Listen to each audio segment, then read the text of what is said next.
My name is Ved Prakash. चलिए हम लोग कंटिन्यू करते हैं अपने वेब डेवलपमेंट ट्यूटोरियल को। लास्ट टाइम हम लोगों ने यहाँ पे काफी कुछ बनाया था जो कुछ इस तरीके से हमारा दिख रहा था, है ना। आज हम लोग थोड़ा सा स्लाइडर पे काम करेंगे और देखेंगे कि स्लाइडर कैसे बना सकते हैं। अच्छा, यहाँ पे जो स्लाइडर था उसको लाने से पहले मैं आपको सिखाता हूँ कि स्लाइडर एंगुलर के अंदर कैसे बनाते हैं। फिर इसके अंदर जो स्लाइडर था उसको भी मैं आपको बनाना सिखाऊंगा। तो सबसे पहले इस पे देखते हैं कि स्लाइडर कैसे बनता है। कोई भी बहुत सारे टाइप के स्लाइडर हो सकते हैं, तो वो चीजें मैं आपको समझाता हूँ कि एंगुलर के अंदर अगर आप हैं तो स्लाइडर कैसे बनाएंगे। तो उसके लिए पहले तो एक मैं कोई अदर पेज ले लेता हूँ। यहाँ तो सारे हैं, एक न्यू कंपोनेंट मैं बनाने जा रहा हूँ। यहाँ पे एक न्यू कंपोनेंट बनाते हैं, ng जनरेट कंपोनेंट, और बाइक के लिए कंपोनेंट बना लेते हैं। इसको बना इसलिए रहा हूं ताकि मैं वहां पे आपको स्लाइडर बना के दिखा सकूं। पेज एम्प्टी आ जाएगा, है ना। चलिए, ये मेरा कंपोनेंट आ गया। इसको हम लोग लोड कर देंगे बाइक वाले यूआरएल पे। तो यहाँ पे हमें क्या करना होगा, बाइक लिखेंगे तो इसकी हेल्प आ जाएगी। वेट अ सेकेंड, हाँ, बाइक कंपोनेंट, ठीक है। तो अभी अगर हम बाइक पे क्लिक करेंगे तो हमारा ये देखिए बाइक वर्क काम कर रहा है। होम पे आएंगे तो इस तरीके से, और बाकी यहाँ पे बाइक कंपोनेंट। इसी कंपोनेंट पे हमें क्या चाहिए, स्लाइडर। तो देखो, एंगुलर में स्लाइडर लगाने के लिए हमें चाहिए होता है ये आउल कर्सर। एक्चुअली में यही जो हमारा आउल कर्सर एक आप समझ लो प्लगइन है या कुछ भी समझ लो, यही सेम होता है जो आपके जावा स्क्रिप्ट पे भी होता है, जिससे अच्छे अच्छे यहाँ पे स्लाइडर बनते हैं। फॉर एग्जांपल मैं आपको दिखा दूं, जो हमने टेम्पलेट यूज किया है उसमें भी एक इस टाइप का जेएस लगा हुआ है ना।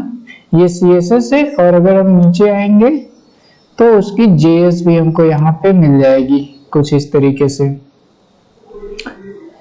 तो लेकिन ये ना नॉर्मल जावा स्क्रिप्ट है, और एंगुलर में जावा स्क्रिप्ट डायरेक्टली वर्क नहीं करती है।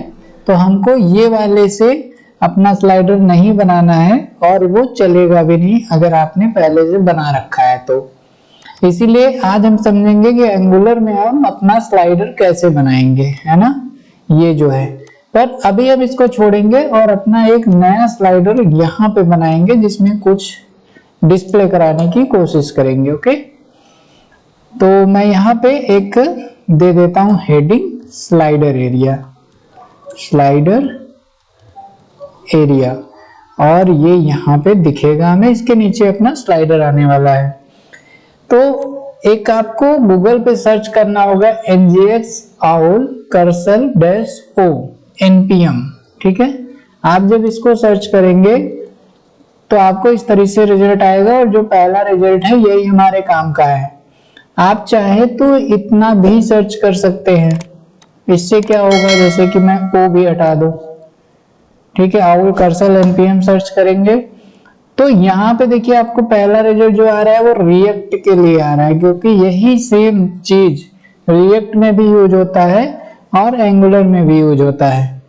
तो अपने को ना ये वाला यूज करना है जो हमारे एंगुलर में प्रॉपरली काम करेगा, और इससे हम बहुत कुछ बनाएंगे। मैं आपको आगे सिखाने वाला भी हूँ, ठीक है।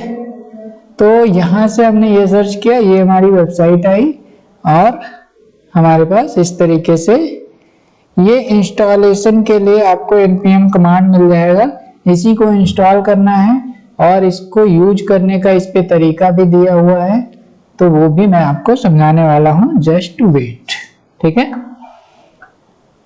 तो इसको सबसे पहले अपने प्रोजेक्ट में इंस्टॉल करते हैं। इंस्टॉल करने के लिए ये इनका जो भी इंस्टॉलर कमांड है इसको यहाँ से कॉपी कर लेंगे, और अपने प्रोजेक्ट पे आने के बाद प्रोजेक्ट पे आ गए, न्यू टर्मिनल ओपन किया, यहाँ पे अपना वो कमांड रन कराएंगे। ये थोड़ा सा टाइम लेगा और आपके प्रोजेक्ट में इसको इंस्टॉल कर देगा।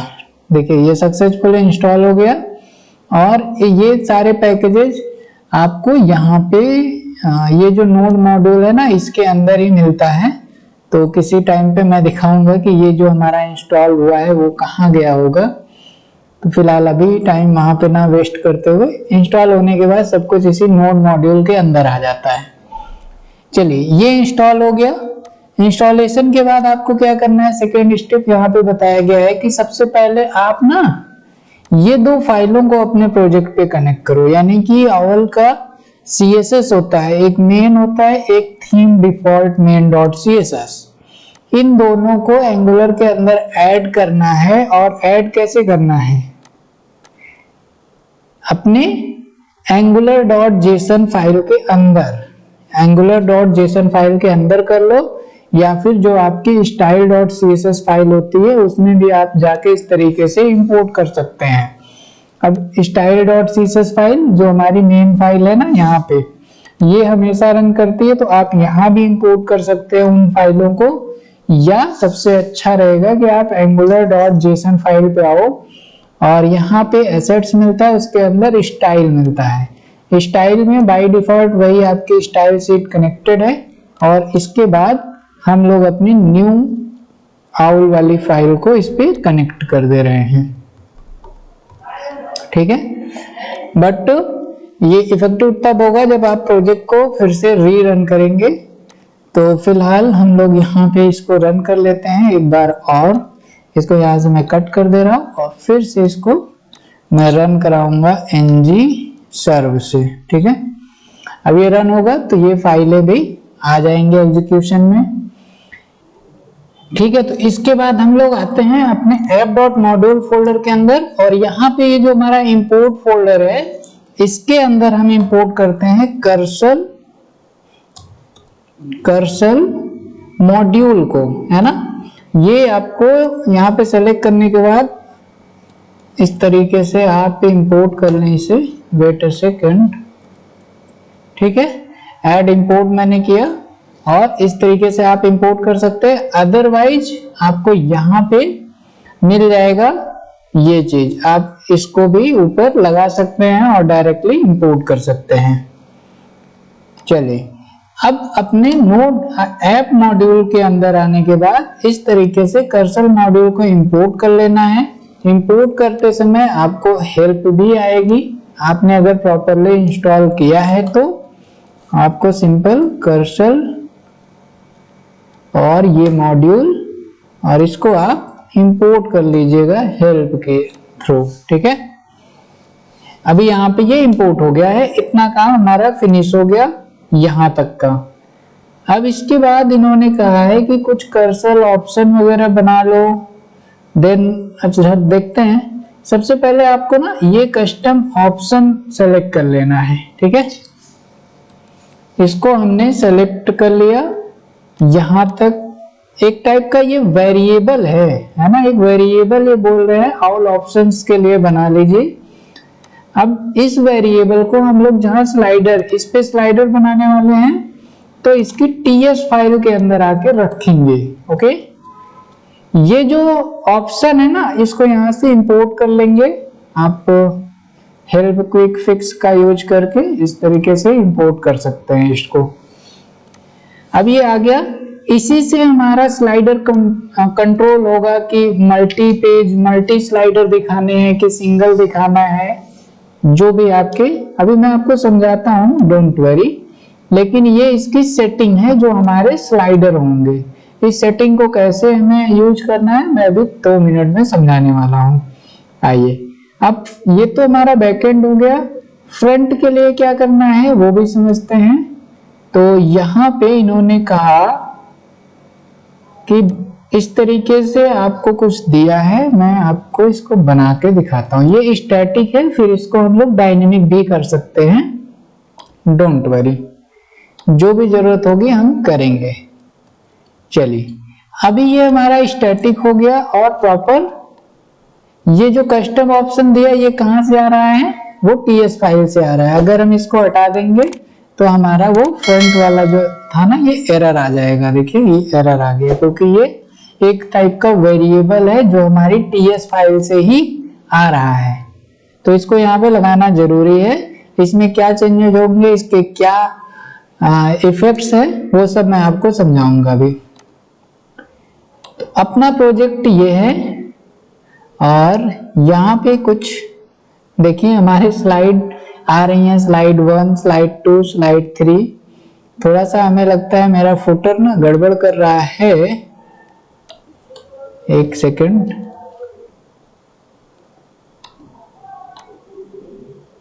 मैं ना एक बार फुटर को हटा देता हूं, कमेंट करता हूं यहाँ पे आके, जो हमारा फुटर है। हेडर हो गया, ये हमारा फुटर है। ओके, फिर देखते हैं क्या होता है। चलिए देखिए स्लाइडर चल रहे हैं, अभी टेक्स्ट के फॉर्मेट में है, फिर आगे हमें इमेज के भी फॉर्मेट में हम इसे बना सकते हैं। लेकिन इसमें 3 स्लाइड आ रहे हैं एक ही बार में, है ना। और इसको कहां से कंट्रोल करेंगे, वो बैकएंड से। मैं इसकी जगह पे कुछ इमेजेस लगाता हूं, तब मैं आपको दिखाता हूं। ये हमारा इमेज का कोड है, टेम्पलेट है, इसी के अंदर आप कर सकते हो, या इसका डायनेमिक वर्जन यूज कर लिया जाए। तो इसका डायनेमिक, इसको बनाने के लिए क्या करेंगे, सिंपल ये वाला लगाएंगे, और ये कुछ है नहीं, सेम चीज है, मैं आपको समझा रहा हूं, 2 मिनट रुकिए। जैसे ये क्या था, अगर हम इसको मल्टीपल टाइम रन करा दें तो हमारा स्लाइडर बन जाएगा। तो इसी में हम आए, ng कंटेनर के अंदर एक लूप लगा दिया। और कौन सा लूप लगाया, स्लाइड का। स्लाइड बोले तो अब हमारा स्लाइड नहीं, ये वाला है ना वेरिएबल स्लाइड्स स्टोर, ये हमको इधर बनाना पड़ेगा, एनी करना पड़ेगा। और इसको आप एज ऑब्जेक्ट बना लो, एरे बनाओ पहले तो, इक्वल टू, और इस तरीके से एक ऑब्जेक्ट एरे। लाइक क्या हमारा इमेज होगा, इमेज का पाथ यहाँ पे आ जाएगा। अगर कुछ कंटेंट भी डिस्प्ले करना है तो आप नेम दे सकते हो, और इस पे क्लिक करने के बाद कहीं जाना है तो आप उसका URL भी दे सकते हो। ये सब जरूरी नहीं है कि आप दो, आप अपनी रिक्वायरमेंट के अकॉर्डिंग बनाएंगे। मैं यहाँ पे 3 ले रहा हूँ, या 4 ले लेता हूँ, 5 ले लेता हूँ, कुछ ले रहा हूँ, ठीक है। और यहाँ पे ये इसको रिपीट करा देगा। ng टेम्पलेट अंदर यूज किया गया, इसमें ID हमारे पास, देखो ये सब फर्जी की चीजें हैं, इसकी हमें नहीं जरूरत है ना। यहाँ पे इमेज आ रहा है, और छोड़िए मैं आपको इसको फिर से बना के दिखाता हूँ, अदरवाइज आप कंफ्यूज हो जाएंगे।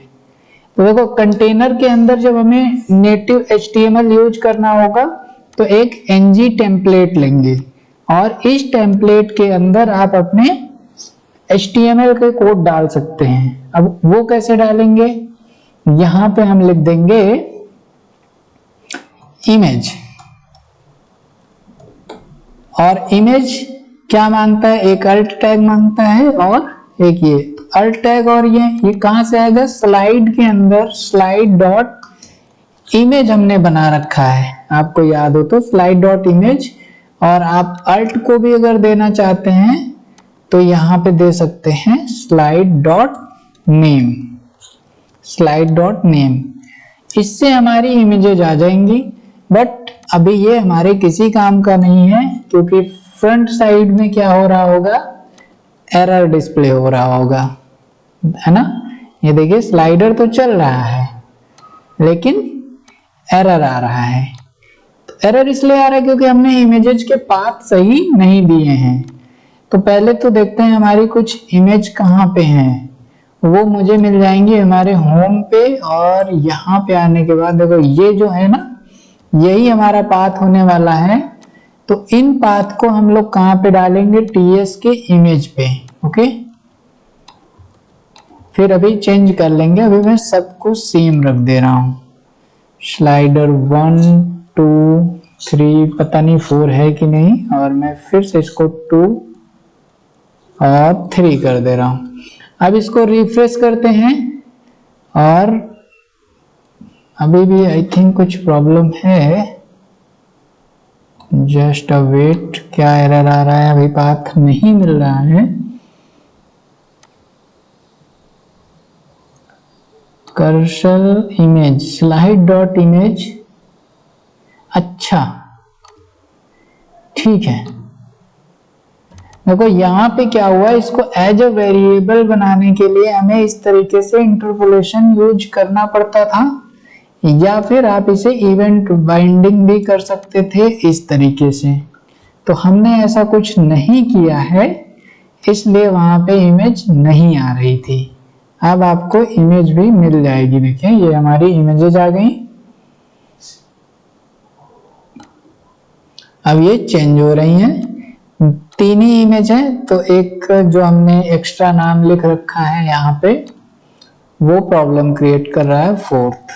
ठीक है, फोर्थ है नहीं तो 1 2 3 और 1 2 3 करके ही रहेगा।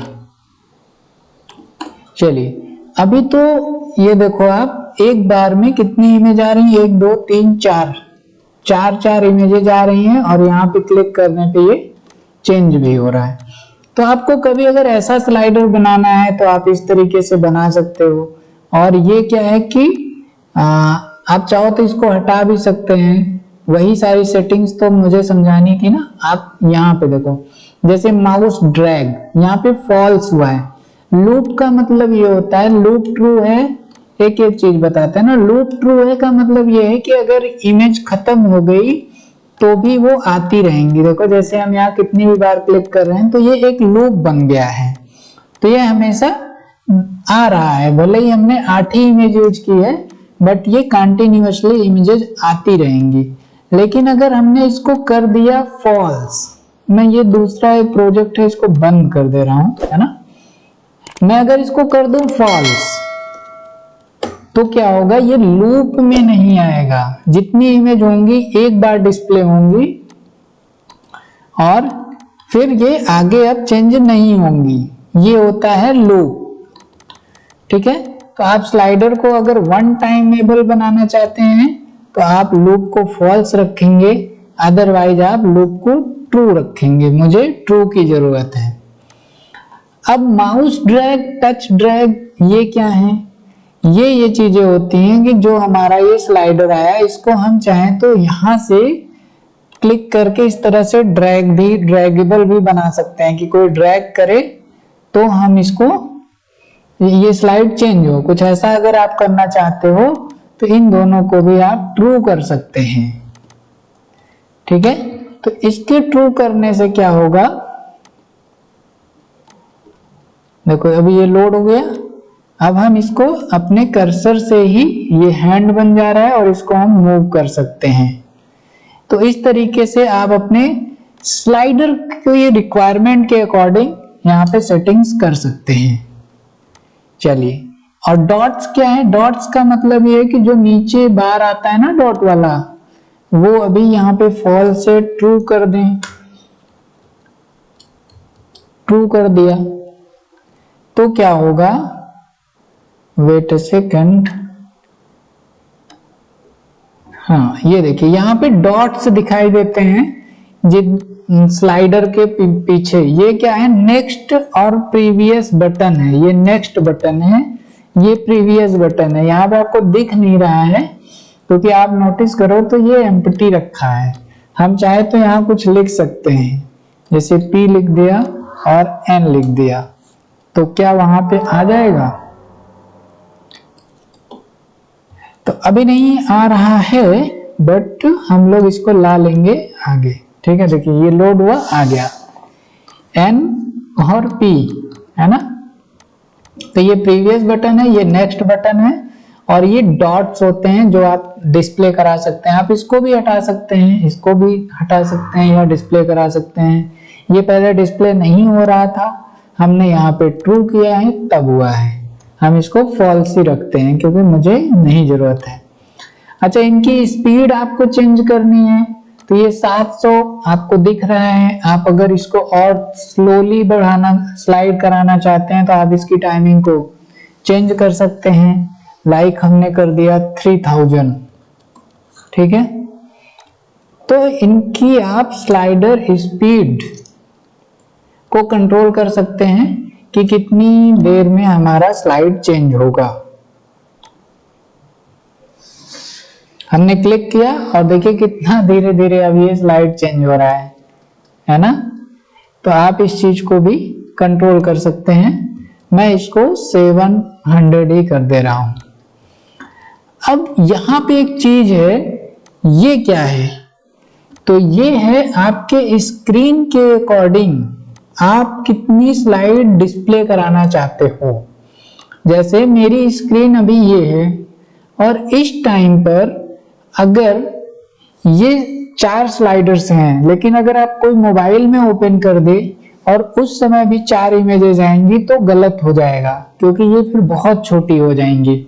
लेकिन इस समय क्या हो रहा है, जैसे ही मैं मोबाइल में आऊंगा और आप देखेंगे कि अब ये 2 स्लाइड्स यहाँ पे दिख रही हैं। लोड करने देते हैं और देखिए 2-2 स्लाइड यहाँ पे दिख रही हैं और 2-2 ही चेंज हो रही हैं। आप इसको और छोटा अगर कर पाए तो ये एक ही स्लाइड भी हो जाएगा। और ऐसा इसलिए नहीं हुआ कि स्क्रीन छोटा हो गया तो हो जा रहा है, नहीं, ये हमारी सेटिंग की वजह से हो रहा है। देखो अभी एक स्लाइड आ रहा है ना, क्यों? क्योंकि हमने यहाँ पे सेट रखा है 0 पे 1 आइटम आएगा, अगर 400 की साइज हुई तो 2 आइटम आएगा, 740 की अगर इससे ज्यादा की स्क्रीन हुई तो 3 आइटम आएंगे, और 940 से भी ज्यादा की आपकी स्क्रीन साइज होगी तो उस समय पे 4 आइटम आएंगे। अगर मुझे लैपटॉप पे इस कंडीशन में 4 की जगह 6 चाहिए, 5 चाहिए, तो आपको यहां से इसको कंट्रोल कर सकते हो कि 900 से बड़ी होगी ना लैपटॉप की स्क्रीन, हमने यहां कर दिया 6।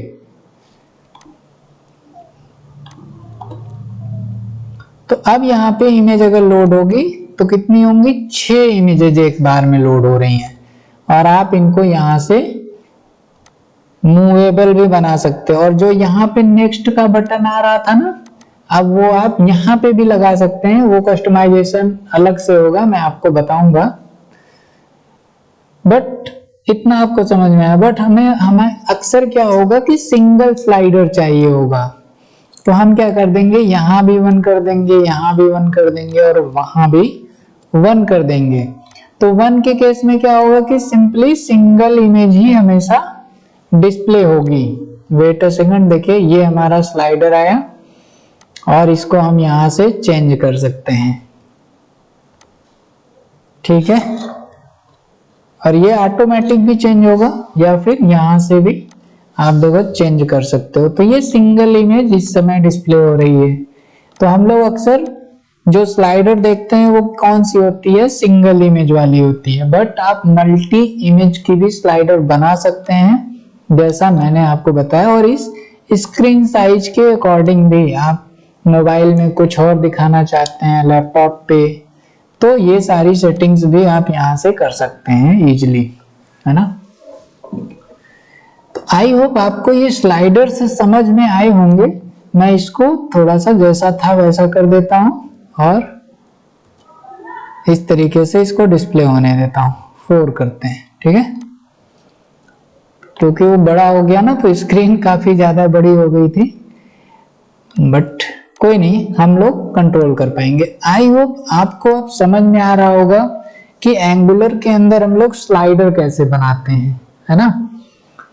तो आप लोग इसको एक बार ट्राई करो। सिंपली आउल कर्सर को इंस्टॉल कर लेना है और सिंपल से स्टेप्स हैं उनको यूज करना है और आप अच्छा सा अपने लिए स्लाइडर बना पाएंगे।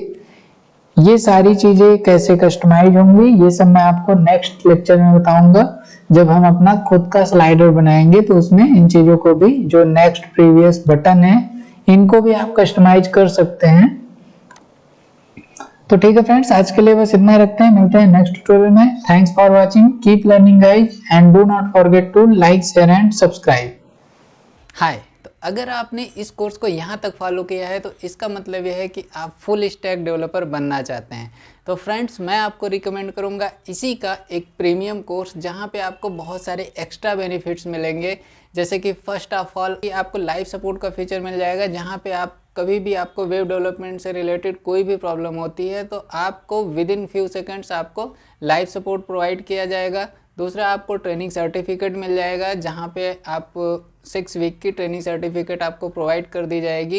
एंड आपको लाइव प्रोजेक्ट का एक्सपीरियंस होगा, क्योंकि जो आपको वहाँ पे प्रोजेक्ट दिया जाने वाला है वो लाइव प्रोजेक्ट होगा। तीसरा है कि आप अपने आप को रिटन एग्जाम्स के लिए भी प्रिपेयर कर पाएंगे, क्योंकि उस कोर्स के साथ आपको रिटन एग्ज़ाम देने की भी फैसिलिटी मिलती है। बहुत सारी कंपनियाँ आपका रिटन टेस्ट भी लेती हैं।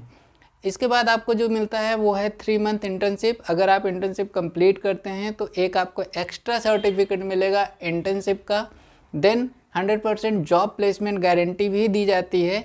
जैसे ही आप इंटर्नशिप कंप्लीट करेंगे तो आपको वहाँ पे जॉब भी प्रोवाइड की जाएगी, और इन डेप्थ एंड कंप्रिहेंसिव जो हमारे कंटेंट हैं वो आपको वहाँ पे मिलेंगे। काफ़ी एक्सपर्ट लेवल पे, काफ़ी एडवांस डीप लेवल पे आपको कंटेंट मिलने वाला है। तो मैं रिकमेंड करूँगा आप उस कोर्स को ज़रूर ज्वाइन करें। देखिए, यूट्यूब पे सारी चीज़ें आपको नहीं मिल सकती हैं, लाइव सपोर्ट यहाँ पे नहीं दिया जा सकता है, बट आप हमारे प्रीमियम अगर मेंबर होते हैं तो वहाँ पे आपको लाइव सपोर्ट मिलेगा। किसी भी दुनिया के कभी भी आप किसी भी प्रोजेक्ट पे काम कर रहे होंगे, आप एक मैसेज टाइप करेंगे, आपको डेफिनेटली सपोर्ट किया जाएगा। और बहुत ज़रूरी है, क्योंकि वेब डेवलपमेंट में कभी कभी ऐसे लॉजिक्स आ जाते हैं जो हमें नहीं मिल पाते। तो आपको ना डिस्क्रिप्शन में लिंक मिल जाएगा कोर्स का, वहाँ पे जाके आप कोर्स को इनरोल करें और ये सारे बेनिफिट्स लें। एटलीस्ट आपको सर्टिफिकेट तो मिलना ही चाहिए, आपको सर्टिफिकेट लेना चाहिए, लाइव सपोर्ट लेना चाहिए, लाइव प्रोजेक्ट्स पे काम करना चाहिए। It's very important for your career. So मैं रिकमेंड करूँगा आप इस कोर्स को ज़रूर ज्वाइन करें। मिलते हैं आगे कोर्स में। Thank you very much.